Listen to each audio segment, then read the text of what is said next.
राम राम जी सारे भाइयों को। किस्सा गोई का 5वां एपिसोड। आज एक और सच्ची कहानी आपको सुनाते हैं। बात है 1986, 1986। तब हम स्पोर्ट्स हॉस्टल भिवानी, साई की एक स्कीम थी स्पोर्ट्स हॉस्टल भिवानी, उसके स्टूडेंट हुआ करते थे।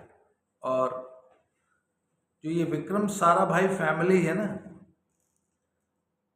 इनका एक फेस्टिवल हुआ करता था हर साल अहमदाबाद में।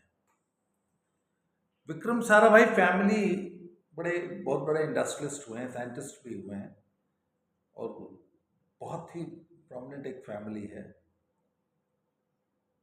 उनकी माताजी थी, वो हर साल एक फेस्टिवल कराती थी, उसका नाम था श्रेयस। और हर साल उस फेस्टिवल का एक नया थीम होता था और वो ड्रामेटिक्स वगैरह उनकी बड़ा इंटरेस्ट था उनका। नृत्य नाटिकाएं अपने यहाँ तैयार कराया करती थी। तो एक साल उन्होंने जो फेस्टिवल कराया उसमें कहा कि मार्शल आर्ट्स ऑफ इंडिया, कि हमारे यहाँ हर प्रदेश की, हर रीजन की एक अलग मार्शल आर्ट है।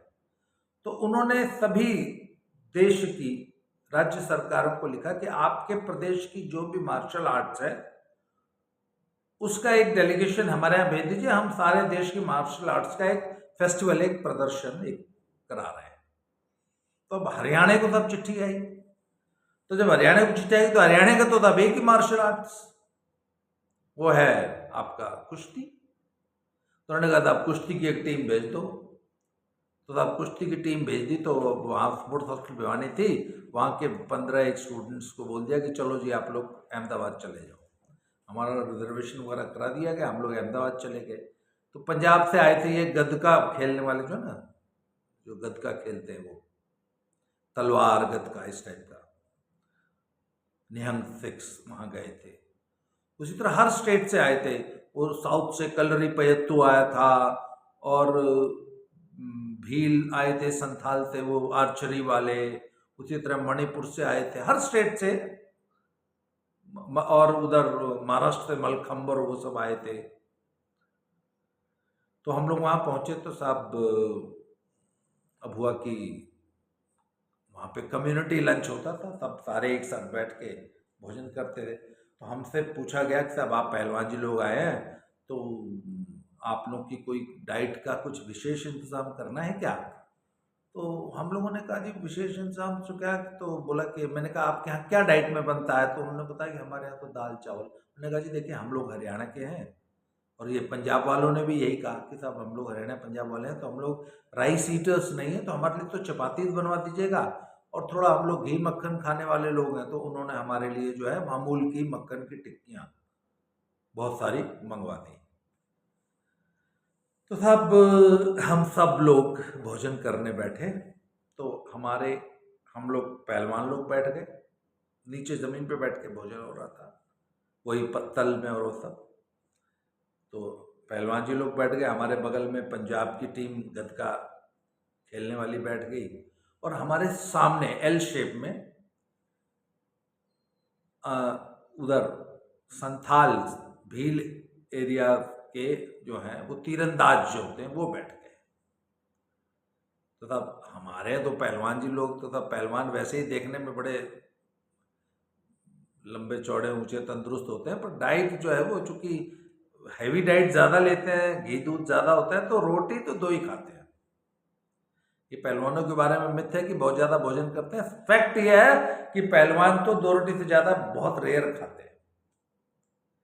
तो हम लोगों ने तब वही 2-2 रोटी सब्जी और उस पर थोड़ा सा मक्खन डाल लिया, हमारा तो खाना परोस दिया गया। अब कम्युनिटी लंच था तो भाई सबको अगर जब सबको परोस दिया जाए तो सब शुरू करते हैं, तब ये तो सामान्य एटिकेट्स होते हैं।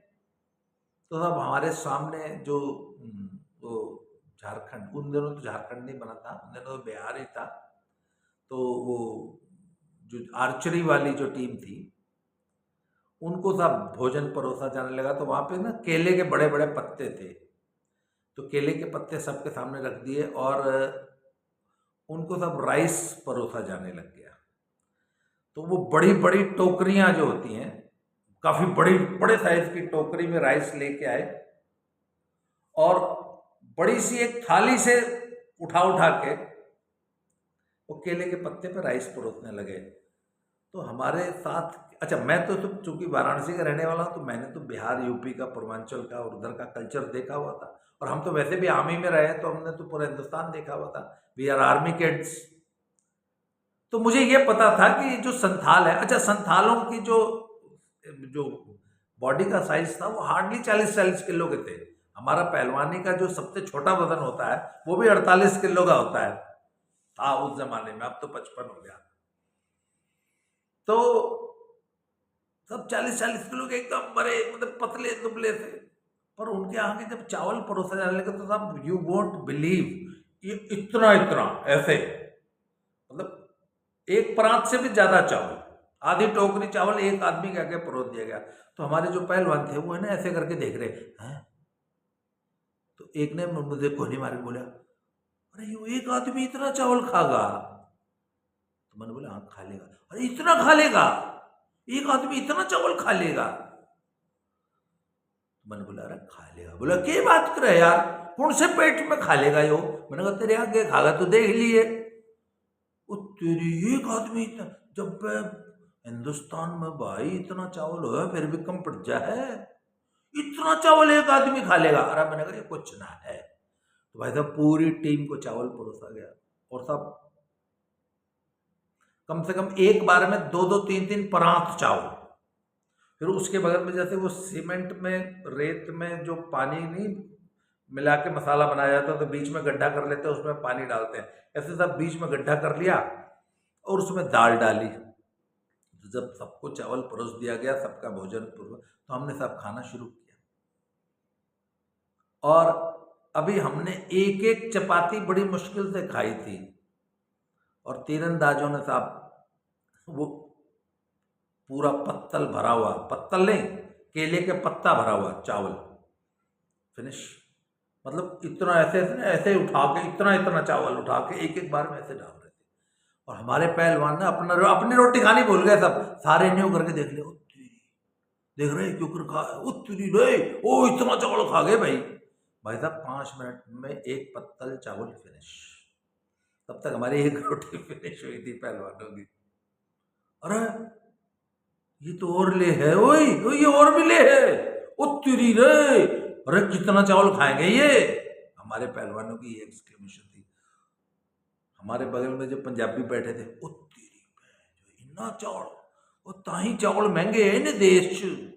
ਹੁਣ ਸਾਨੂੰ पता लग्या ਅਸੀਂ पंजाब च इन्ना चावल ਹੁੰਦਾ मैं ਜਾਂਦਾ कित्थे है, सारा तो बिहार चले जाता। भाई साहब सेकंड सर्विंग में भी उतना ही चावल। तो जब सेकंड सर्विंग में भी उतना ही चावल, हेल्पिंग में जब उतना चावल लिया, तो इवन आई वाज सरप्राइज्ड। अरे मैंने कहा यार ये तो एक्सेस चावल खा रहे हैं भाई। भाई साहब उतना ही चावल फिर सर्व हुआ। फिर उसी तरह उसमें गड्ढा करके उसमें इतनी सारी दाल डाल दी, और फिर, और यार उतना सारा चावल खाने में टाइम भी तो लगना चाहिए, पर माय गॉड क्या स्पीड थी। इतना बड़ा बड़ा ऐसे, इतना, अब मुंह आदमी का यार कितना तो होता है, इतना इतना इतना एक बार में उठाते थे। तो आई वॉज वंडरिंग कि यार इतना सारा चावल इस मुंह में जाता कैसे? फिर वही बात है भाई, अगर ये फोन रहा होता ना तो मैं वीडियो बनाता आपको। आज ही मेरे फ्रेंड एक बता रहे थे कि यहाँ पे उन्होंने एक साउथ इंडियन को या किसी को देखा था, वो इतने बड़े बड़े चावल के बॉल्स बनाता था, सूखे सूखे। तो वो कहता था भाजी मैनू ये समझ नहीं आती भाई, ਡਾ ਵੱਡਾ चावल दा बॉल इतना बड़ा वो मुंह में घुसता कैसे है? और घुसता है तो फिर वो नीचे कहाँ चला जाता है? तो सब जब सेकंड हेल्पिंग में भी एक पूरा पत्तल भर के चावल तीरंदाज लोग खा गए, तो आई वॉज सरप्राइज। हमारे पहलवान, मैंने कहा ओ अपनी रोटी खा लेनी, क्यों दूसरे की थाली लखा हुआ है? खैर साहब सेकंड हेल्पिंग भी खत्म हो गई। तो 80% तीरंदाजों ने हैंड्सअप कर दिया भाई, 2 बार चावल ले लिए बस। जो तीसरी हेल्पिंग कुछ लोगों ने ली, 5-7 लोगों ने तीसरी हेल्पिंग भी ली थी। और तीसरी हेल्पिंग में जितना चावल उन्होंने कहा, जो हमारे यहाँ 6 लोगों की फैमिली में जितना चावल बनता है ना, जैसे एक बड़ा 5 लीटर का कुकर भर के, या 7 लीटर्स वाला कुकर बन जाता है, मान लो 6 लोगों की फैमिली और राइस सीटिंग फैमिली में, उतना चावल उन्होंने थर्ड हेल्पिंग में लिया था। और मेरे लिए भी इट वॉज रियली सरप्राइजिंग। मैंने कहा अरे यार इतना चावल।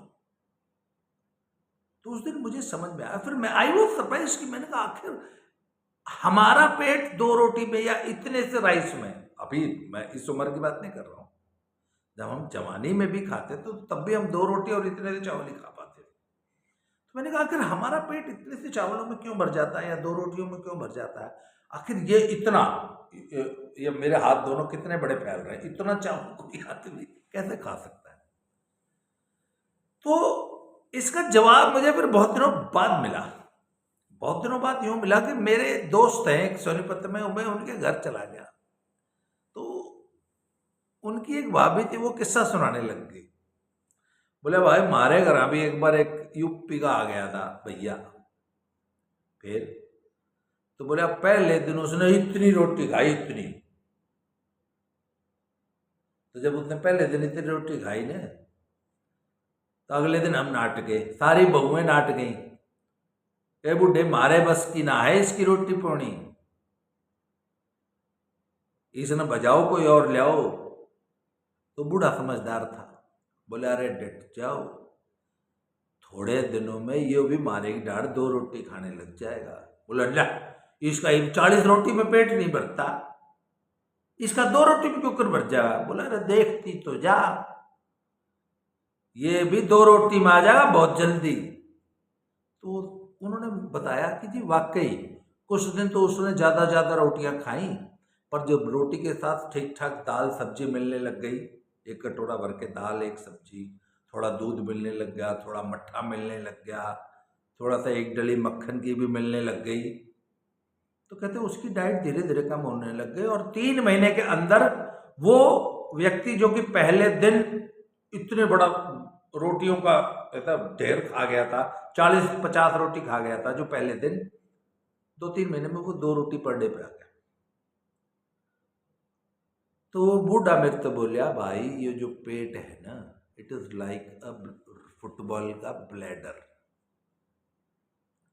इसको जितना मर्जी फुला लो ये उतना फूल जाएगा, जितना मर्जी ठूस ठूस के खाने की आदत डाल लो ये उतना ही खाने लग जाएगा। और फिर बैलेंस डाइट लेने लग जाओ तो ये वापस वही 2 रोटियों पे आ जाता है। इसका मतलब क्या हुआ, इसका मतलब ये हुआ कि human body learns very fast. आप इसको जैसी आदत डालेंगे, आप अपने पेट को जैसी आदत डालेंगे वैसी डाल लेगा। इसको ठूस ठूस के खाने की आदत डालो तो ये ठूस ठूस के खाना सीख जाएगी। इसको बैलेंस डाइट देके 2 रोटी खाने की आदत डालो, इसका पेट 2 रोटियों में भर जाएगा। तो ईटिंग हैबिट्स जो हैं दीज आर लर्नड, ये सीखने की चीज़ होती है। आपके जीवन में भी आपने भी ये अनुभव किया होगा, यदि नहीं किया है तो इसको अनुभव करके देखिएगा।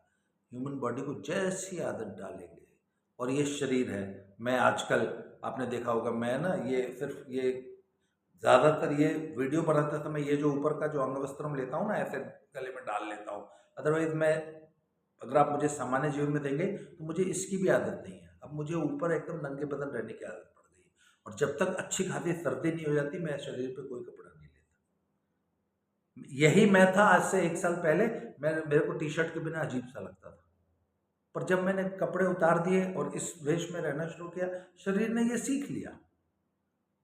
अभी मैं इसको जैकेट पहनना सिखा दूंगा, 10-15 दिन में वो जैकेट पहनना सीख जाएगा। तो इस शरीर को जैसा आप सिखाना चाहते हैं वैसे सीख जाता है।